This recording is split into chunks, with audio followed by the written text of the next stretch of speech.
Din il-ġimgħa il-Pulizija mistennija tressaq xi persuni l-qorti brabta mal-iskandlu tax-xiri taż-żejt. Fl-aħħar sigħat ġie rapportati li l-Pulizija qiegħda f'pożizzjoni li tressaq minn ta' inqas żewġ persuni li skont is-sit elettroniku inewsmalta.com fost dawn hemm eks uffiċjal għoli ħafna tal-Korporazzjoni Enemalta. L-investigazzjoni tintensifikaw fl-aħħar sigħat wara d-deċiżjoni tal-Kabinet li jirrakkomanda maħfra presidenzjali lil George Farrugia, il-persuna implikata fil-każ tax-xiri taż-żejt. Iżda x'ġara fl-aħħar 22 ġurnata? 20 ta' Jannar, il-ġurnal Malta Today jiżvela dokumenti li juru kif membru fuq il-Kumitat tal-Enemalta imwaqqaf mill-Ministru Austin Gatt li kien responsabbli għax-xiri taż-żejt kien irċieva commissions ta' eluf ta' euro mingħand il-kumpanija Trafigura li kienet tbieħ iż-żejt lill-istess Enemalta. Jissemma l-isem ta' Frank Sammut, ex-konsulent ta' chairman ta' l-Enemalta Tancred Tabone, li fl-istess ħin li kien jirċievi dawn il-commissions kienu wkoll maħtur minn Gvern Nazzjonalista bħala chairman tal-kumpanija tal-Gvern Mediterranean Offshore Bunkering Company Limited. B'reazzjoni għal dan kollu l-Partit Laburista qal li l-Pulizija għandha tibgħat għal Austin Gatt u tistaqsih dwar il-Kumitat għax-xiri taż-żejt illi waqqaf huwa stess. Fl-istess waqt meta l-Prim-Ministru Lawrence Gonzi kien mistoqsi mill-ġurnalisti dwar dan il-każ huwa qal li ma kien jaf b'xejn. 23 ta' Jannar, Lawrence Gonzi jgħid li sar jaf bil-każ b'dak li kien irrapportat fil-gazzetti. 25 ta' Jannar, ikomplu joħorġu aktar dettalji dwar Frank Sammut fejn isir magħruf li 20 sena ilu l-istess Frank Sammut kien diġà issemma fittra mibgħuta lill-Kummissjoni kontra l-Korruzzjoni brabta ma' każ simili ta' tixħim ukoll fuq xiri taż-żejt mill-Enemalta. 27 ta' Jannar, il-gazzetti Illum u l-Malta Today joħorġu aktar dettalji dwar l-iskandlu tax-xiri ta' żejt. Tiġi żvelata evidenza ġdida li turi kif Frank Sammut jinstema' f'konverzazzjonijiet irrekordjati fejn qed iħajjar negozjant jaċċetta offerta ta' politiku sabiex iċedilu nofs l-isma ta' kumpanija sabiex jaqsmu iqlieħ minn fuq ix-xiri taż-żejt. Recordings huma miġbura fit-23 tape li jinsabu esebiti fil-qorti f'kawża ċivili quddiem l-imħallef Anthony Ellul. 29 ta' Jannar, il-Ministru Austin Gatt mitlub imur id-depo tal-Pulizija sabiex jgħid dak illi jaf brabta mal-każ tal-loti tal-commissions fix-xiri taż-żejt lill-Enemalta.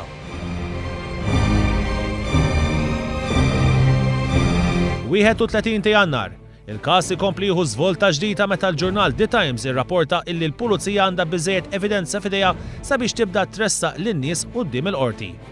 Il-ġurnal irrapporta li għal-bidu l-Pulizija xeħtet l-attenzjoni tagħha fuq Frank Sammut illi kien membru tal-Kumitat tax-xiri taż-żejt mill-Enemalta fi żmien illi l-Ministru Austin Gatt kien responsabbli minn din il-korporazzjoni u li kien ukoll chairman tal-kumpanija tal-Gvern MOBC. Madankollu The Times tgħid li l-Pulizija tixħet l-attenzjoni tagħha fuq negozjant George Farrugia li huwa r-rappreżentant lokali tal-kumpanija Trafigura f'Malta u fuq l-ex chairman ta' l-Enemalta Tancred Tabone li meta kienet jiġi interrogat taħħas ħażin u ħaduh l-isptar. 3 ta' Frar, The Sunday Times, it-Torċa u l-Malta Today kollha jirrapportaw kif George Farrugia, l-aġent Malti tal-kumpanija Trafigura illi għadha tbieħ iż-żejt lill-Enemalta, se jkun qed jitlob maħfra presidenzjali biex jgħid dak li jaf dwar dan il-każ. 8 ta' Frar, titħabbar ir-riżenja ta' Tancred Tabone minn President tal-Kamra tal-Kummerċ. Riżenja li waslet fi żmien meta Tabone qed ikun investigat mill-Pulizija wara id-dettalji li ħarġu dwar loti ta' miljuni ta' euro f'commissions brabta max-xiri taż-żejt mill-Enemalta. Tancred Tabone kien inħatar bħala chairman ta' l-Enemalta mill-Ministru Austin Gatt fl-2003, kariga li baqa' jokkupa għal sentejn sħaħ sal-2005.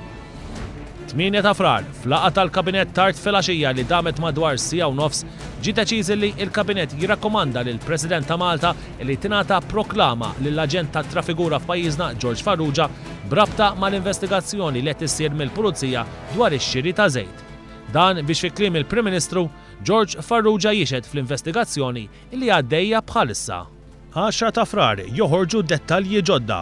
The Sunday Times tikxef emails li jissemmu speċifikament Ministru u jissemma wkoll xi ħadd bl-inizjali AG. Email tal-2005 li kien żvelat jikkwota lil Kamil Kay, uffiċjal tat-Trafigura, jikteb lil George Farrugia u jistaqsih kif marret il-laqgħa li kellek mal-Ministru. Hemm xi rispons pożittiv? F'email ieħor li qiegħed għand is-Sunday Times Farrugia jikteb lil Trafigura u jgħidilhom irridu nibatulhom konferma dwar dan, dwar pagamenti. Ma rċevejt xejn għadni. Dwar il-kbir għandi bżonna mod id-disprat għaliex ma nistax nagħmel dak illi għandi nagħmel. Jekk jogħġbok għamlu. Female ieħor jissemma persuna bl-inizjali ta' AG, persuna li jiltaqa' magħha George Farrugia u li tissemma female mibgħut lill-ex-chairman ta' Lena Malta Tancred Tabone.